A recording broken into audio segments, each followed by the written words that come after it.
Bonjour, la mission est le thème de notre émission d'aujourd'hui. Allez donc de toutes les nations, faites des disciples. L'invitation du Seigneur est sans appel. Elle s'adresse à nous tous. Saint Paul en expliquait l'importance comme une nécessité intrinsèque à l'Église. En écrivant aux Corinthiens, « Annoncez, mais une nécessité, dit-il. Malheur à moi si je n'annonce pas l'Évangile. » L'importance de ce thème de la mission s'est imposée au cœur de l'université d'été 2021 du clergé de la métropole orthodoxe roumaine d'Europe occidentale et méridionale, qui s'est tenue du 24 au 28 août dernier au centre Sainte-Croix, près de Bordeaux. L'ouvrage « Mission sur les traces du Christ » de cet autre grand missionnaire de l'Église orthodoxe qu'est l'archevêque Anastasios de Tirana en a été l'aiguilleur. Pour en parler, je reçois le métropolite Joseph, évêque titulaire de la métropole orthodoxe roumaine d'Europe occidentale et méridionale depuis 1997 et dont le siège et la belle cathédrale en bois sont à Limours. Cet entretien sera précédé du journal de l'orthodoxie et suivi d'une courte vidéo sur la belle église orthodoxe en bois à Ugine, en Savoie, dédiée à Saint Nicolas et Saint Alexis d'Ugine. Une belle empreinte russe en Savoie. Bonne émission à tous.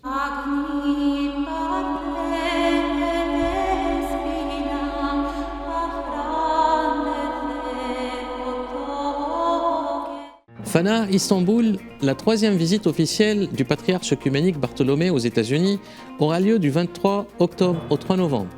États-Unis, polémique et protestation chypriote et grecque autour de la participation de l'archevêque Elpidophoros d'Amérique à l'inauguration du centre turc à New York, en présence du président Erdogan. L'archevêque a regretté d'ailleurs la peine causée à ses frères grecs et chypriotes et a rappelé qu'il défendait constamment les causes de l'hellénisme et de la réouverture du séminaire orthodoxe de Chalki en Turquie. À Athènes, visite du patriarche Bartholomée en Grèce en novembre pour commémorer, à l'invitation de l'archevêque Jérôme d'Athènes et de l'Église de Grèce, le 30e anniversaire de l'élection de Bartholomée au trône de Constantinople. À Moscou, grande conférence interorthodoxe. En septembre dernier, sous la présidence du patriarche Kirill, sur le thème « L'orthodoxie mondiale, la primauté et la conciliarité à la lumière de la doctrine orthodoxe ». Il a été question de la primauté de Constantinople, ses limites canoniques et privilèges. À Moscou toujours, grande célébration du 8e centenaire de la naissance de saint Alexandre Nevski, un des saints les plus populaires et vénérés en Russie. Moscou toujours, les travaux d'enquête sur les circonstances d'assassinat de la famille impériale russe ont été publiés par la Fédération de Russie. On s'oriente à une reconnaissance par l'Église orthodoxe russe de l'authenticité des restes humains d'Ekaterinbourg, attribués au tsar Nicolas II et à sa famille. Aux États-Unis, nous avons besoin de dialoguer avec nos jeunes et non pas d'avoir un dialogue sur les jeunes. Les paroles du métropolite Joseph, primat du diocèse du patriarcat orthodoxe d'Antioche aux États-Unis, disent toute l'importance du rôle des jeunes dans l'Église d'aujourd'hui, lors d'une rencontre dans la cathédrale historique antiochienne Saint-Nicolas depuis 1920, qui, après 17 ans de travaux de suivi, a été reconnue comme bâtiment historique de la ville de New York. À Dubaï, l'inauguration de la nouvelle paroisse roumaine qui servira la communauté roumaine à Dubaï par Monseigneur Grégorios, évêque des Émirats du patriarcat d'Antioche, illustre la coopération de bonne intelligence entre ces deux patriarcats sur une terre qui fait partie de la juridiction du patriarcat d'Antioche. À Ouganda, obsèque nationale du métropolite Jonas, grande figure de la métropole de Kampala du patriarcat d'Alexandrie. Le patriarche Théodore II d'Alexandrie a rappelé d'ailleurs son grand service et son zèle missionnaire infatigable. En Serbie, rencontre du patriarche Porphyre avec le président serbe pour évoquer la coopération Église-État. Le patriarche Porphyre a pris part aussi à la remise du prix de la reconnaissance hongroise au métropolite Irénée de Bachka pour sa contribution à la réconciliation entre les peuples serbes et hongrois. Le patriarche Porphyre a dû, en raison des violences des nationalistes locaux, atterrir en hélicoptère sous haute protection policière dans le monastère historique où a eu lieu l'intronisation de Monseigneur Ioannis, nouvel archevêque du Monténégro. Bucarest, les belles fresques de la cathédrale nationale roumaine commencent à révéler leur beauté derrière les échafaudages, en une sorte de catéchèse grandeur nature sur les thématiques de l'Ancien et du Nouveau Testament. À Paris, le nouveau métropolite grec orthodoxe de France, Monseigneur Dimitrios, a concélébré avec le métropolite Ignace du patriarcat d'Antioche, l'archevêque Job Getcha et l'évêque Irénée sa première divine liturgie à la cathédrale métropolitaine Saint-Stéphane, rue Georges Bizet à Paris. À Paris toujours, le père Razvan Ionescu a été élu vice-doyen du centre d'études Dumitru Salinoe qui dépend de la métropole orthodoxe romaine en Europe occidentale et méridionale. Aux États-Unis, illumination de l'église Saint-Nicolas du Ground Zero, reconstruite après sa destruction suite aux attaques terroristes du 9/11, et célébration par l'archevêque Elpidophoros d'un office pour le repos de l'âme des victimes. À Paris, ordination à la prêtrise du célèbre saxophoniste français Claude Delangle pour la paroisse orthodoxe roumaine de Louvciennes.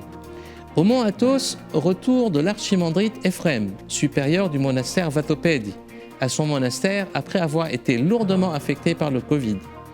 À Athènes, le film Man of God, un homme de Dieu, sur la vie et l'œuvre de Saint Nectarios Stégine, continue d'accumuler succès sur succès. Il a été visionné cet été dans le cadre du 11th Athens Open Air Film Festival et se place actuellement au haut du box-office en Grèce et en Chypre.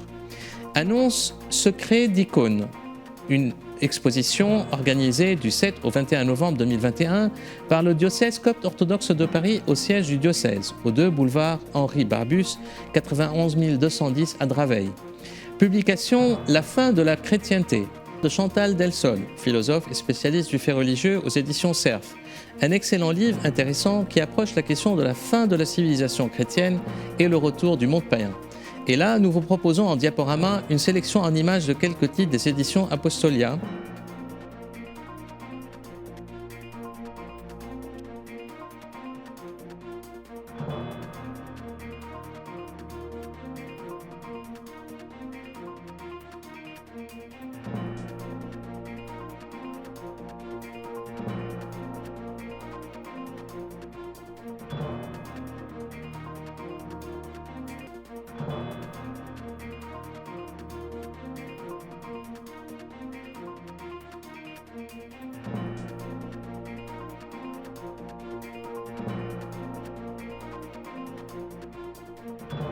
Et tout de suite, le grand entretien.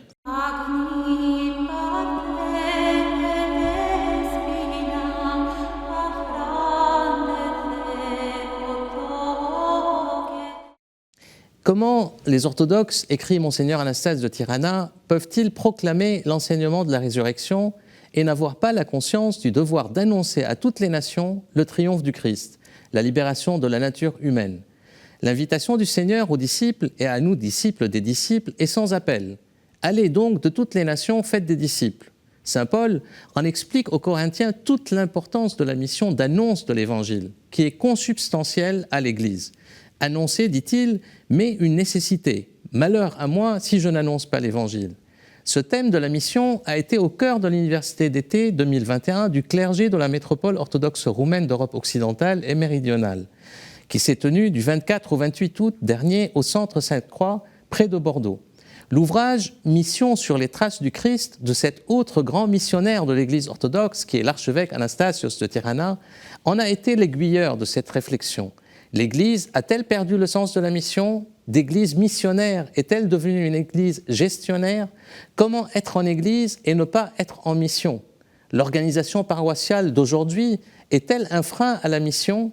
Les déserts spirituels et internes et externes qui nous côtoient sont-ils les nouveaux lieux de la mission? Quelle théologie et quelle pastorale pour la mission d'aujourd'hui, ici et maintenant? Pour en parler, j'ai le plaisir de recevoir le métropolite Joseph, évêque titulaire de la métropole orthodoxe roumaine d'Europe occidentale et méridionale depuis 1997 et dont le siège et la belle cathédrale en bois sont à Limours. Monseigneur Joseph, bonjour.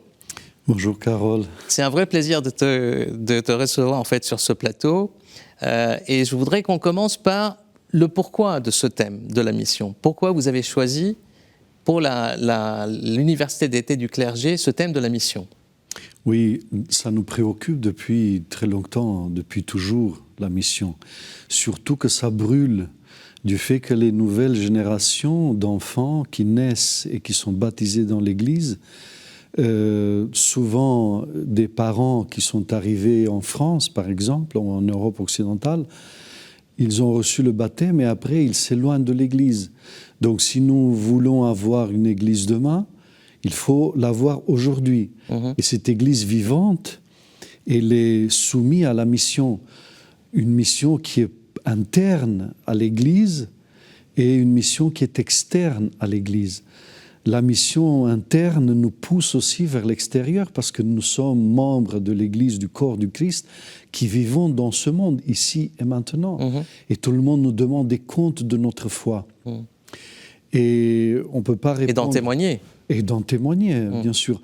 Et donc, c'est de ça, un dialogue incessant avec les prêtres, chaque réunion, chaque université d'été. Comment on peut envisager la mission de tout point de vue.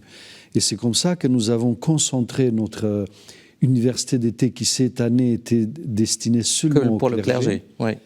D'habitude, c'est ouvert, c'est une clérico-laïque. Oui, c'est clérico-laïque d'habitude. Et cela a été encouragé aussi par l'apparition du livre de Monseigneur Anastasios, Mission sur les traces du Christ, en français, publié par Nos Soins aux éditions Apostolia. Voilà, donc il nous a provoqué, Monseigneur Anastasios, réfléchir, parce qu'il est passé par l'Afrique.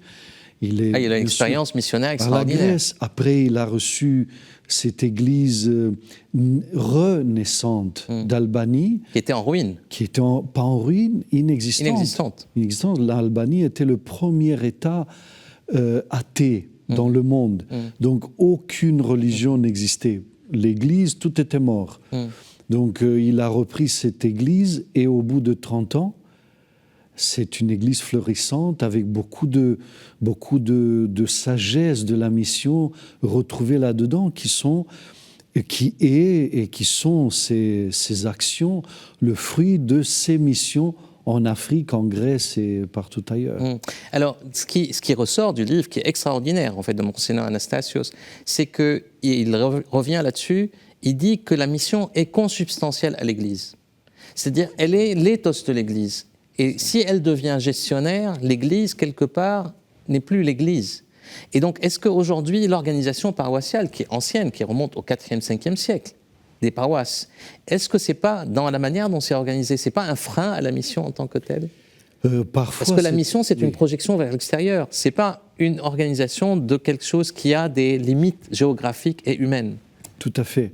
La paroisse, la communauté peut être un frein à la mission. Mais dynamiser cette communauté qui, au départ, est vivante et après, pourquoi je dis elle est vivante au départ ?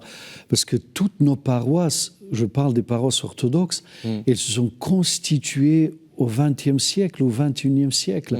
Donc forcément, c'était très vivant. Peu à peu, ils perdent la mesure de leur vivacité. Et donc, dynamiser cette communauté, le conseil de la paroisse, les membres de la paroisse, c'est un peu notre travail d'évêque. Et alors, moi, j'ai identifié avec certains prêtres quelle peut être la mission communautaire. Le conseil de l'Église ne peut pas être un conseil qui réagit de temps en temps, une fois par an, une fois tous les 2 ans. On parle que des choses matérielles, de l'argent ou autre. Le conseil paroissial est par excellence un conseil missionnaire qui réfléchit comment transmettre la foi. Il faut qu'il ait conscience de cela. La conscience, avoir la conscience. Mais la conscience de cela, c'est le prêtre. Absolument. Mais aussi la conscience de cela, c'est les familles. Pourquoi les familles ? Parce que la famille est confrontée directement à la transmission de la foi. Et donc ça, c'est une mission interne à l'Église, mais aussi interne à la famille. Donc qui est le missionnaire dans la communauté chrétienne d'aujourd'hui ? C'est la famille. Autant que c'est le noyau de l'Église. C'est le noyau de l'Église, la cellule constitutive de l'Église, c'est la famille. Sans la famille, nous ne pouvons rien faire. Donc c'est pour cela que le prêtre, le conseil, la communauté tout entière, où elle est missionnaire, où elle n'existera plus à l'avenir. Ce qui est extraordinaire, c'est que moi, depuis un certain temps, ce thème me travaille beaucoup. C'est pour ça que j'ai eu l'occasion, sur ton invitation, de participer à cette université d'été. Et j'ai pu mesurer l'intérêt qu'ont les prêtres, les questions qui étaient posées par les prêtres qui participaient en présentiel et ceux qui étaient en distanciel. mais ce qui veut dire qu'il y a nécessité de prendre conscience de l'importance en fait de ce travail de la mission, ce qui n'est pas forcément le cas dans la plupart des autres églises où on n'a pas, peut-être l'Église d'Afrique en fait, le patriarcat d'Alexandrie a cette conscience de la mission parce qu'elle est évolutive. Mais aujourd'hui, quels sont les outils de la mission ? Et je voudrais qu'en parler parce que l'organisation du travail pastoral que vous faites à la métropole, avec par exemple les éditions Apostolia, qui est un travail remarquable, extraordinaire, travail de traduction, de transmission de la foi, que ce soit pour les enfants, et là je vois qu'il y a plusieurs collections, vous avez un catalogue, on a fait passer quelques... Donc est-ce qu'on peut parler déjà un peu d'Apostolia, et puis dans un deuxième temps du centre Dimitrou Stalinoé, qui à Paris aussi est un centre de rayonnement de la réflexion ecclésiologique et théologique.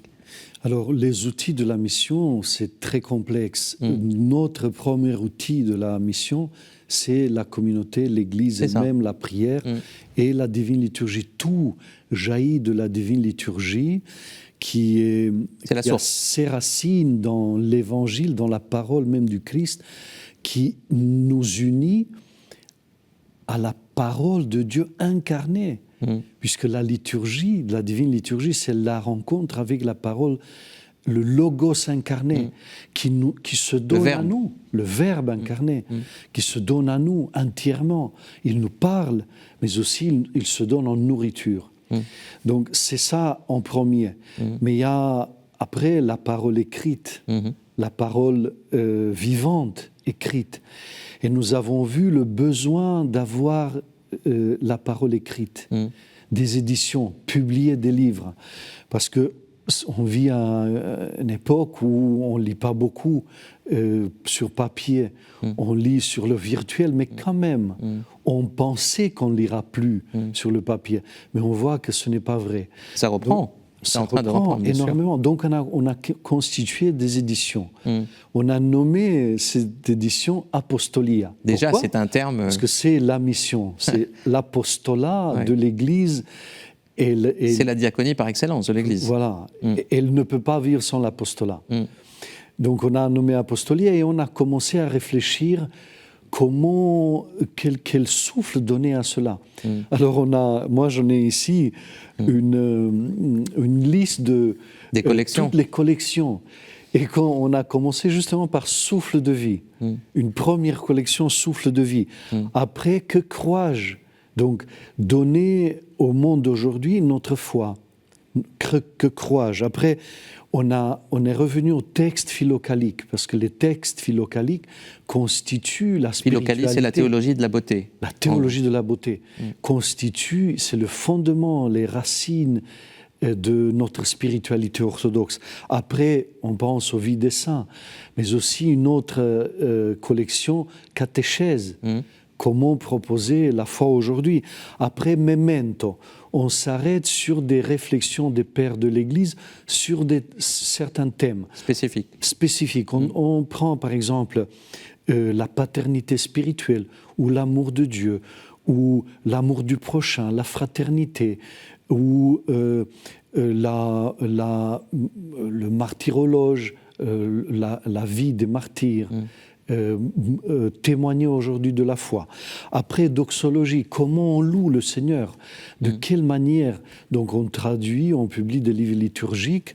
Après, un autre thème, c'est sur la théologie même, la ecclésia. C'est quoi l'Église ? Et on a commencé cette collection par un livre, c'est quoi l'Église aujourd'hui ? Pour nous, qu'est-ce qu'elle représente ? Après, on a des romans. On publie beaucoup de romans. On commence J'ai vu le dernier sur les icônes pour les jeunes, qui est extraordinaire. Pour les jeunes, la vie par exemple, de Saint Jean Chrysostome, le voleur d'icônes. On a publié un livre sur le voleur d'icônes. Le dernier roman était justement l'icône. Après, on s'occupe des jeunes. On a Apostolia Junior, on a Apostolia Petit Théophore, pour les tout petits, et on a une autre collection, Citoyens du ciel. Donc on a plus d'une dizaine de collections à l'intérieur de ces éditions qui s'adressent à l'homme d'aujourd'hui. Mais la parole écrite, c'est rien.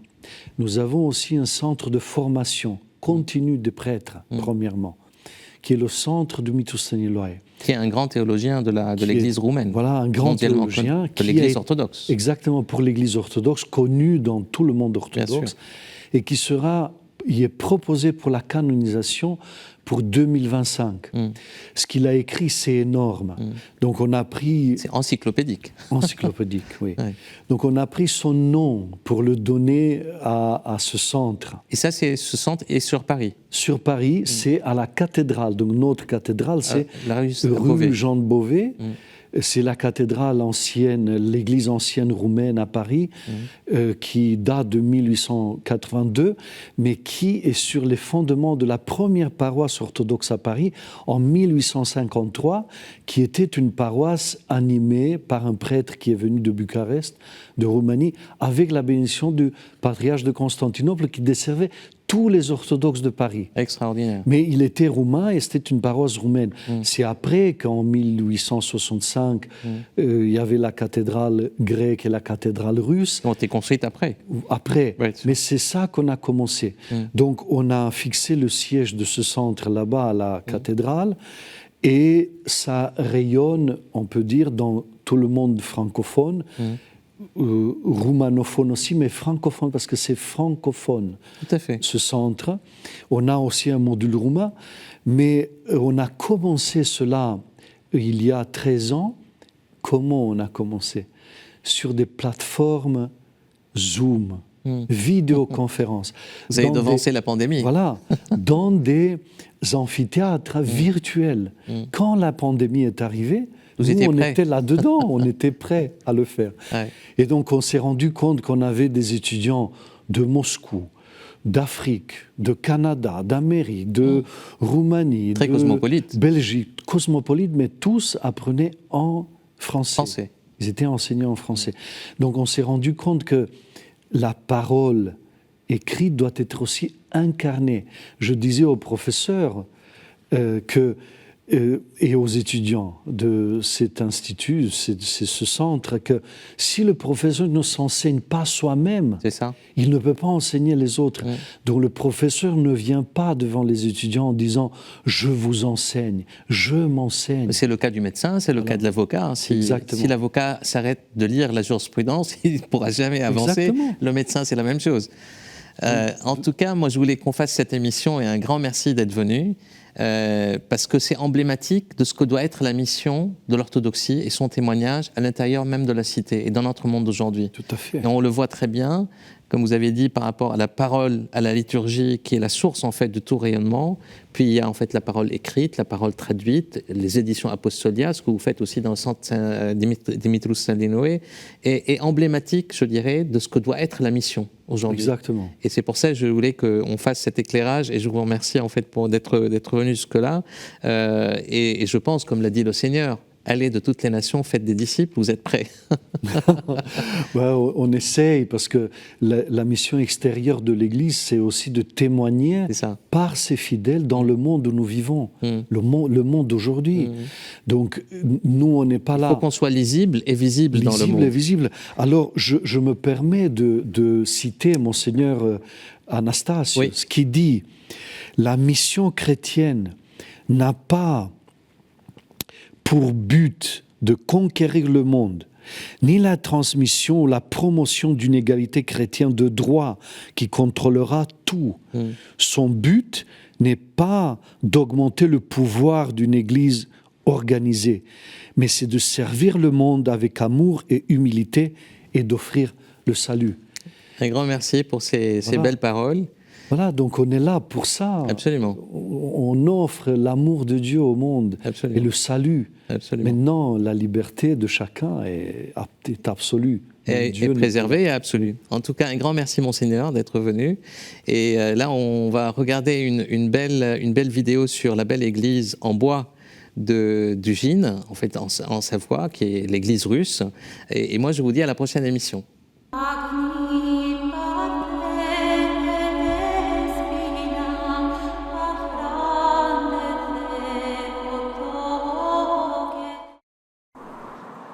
À Ugine, l'histoire de l'église Saint-Nicolas-Saint-Alexis rejoint l'histoire avec un grand H, celle de la révolution bolchevique de 1917 et des Russes blancs qui fuient leur pays. Défaits par l'armée rouge, beaucoup débarquent à Marseille. Et c'est comme ça qu'un émissaire du GIN est allé à Marseille proposer un contrat de travail à ceux qui descendaient des bateaux. Au total, ils seront près de 2500 à venir travailler dans les aciéries créées par l'ingénieur Paul Giraud, la seconde communauté après les Italiens.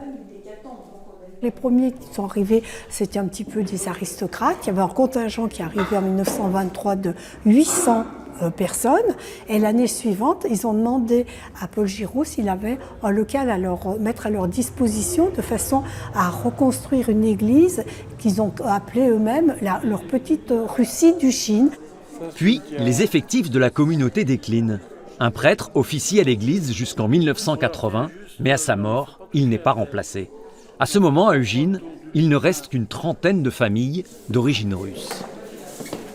Mes copains d'enfance, c'était des Russes, des Italiens. Je me rappelle, Vaniovski, Balzac, après il y avait des Bogdanov, Urkousov. C'était incroyable. En ruine, menacé de destruction, le bâtiment est restauré à partir de 2001 par l'association La Communauté Russe et Ugine. On reste très marqué par cette histoire. Et cette église ne doit pas disparaître. C'est un témoignage très très fort.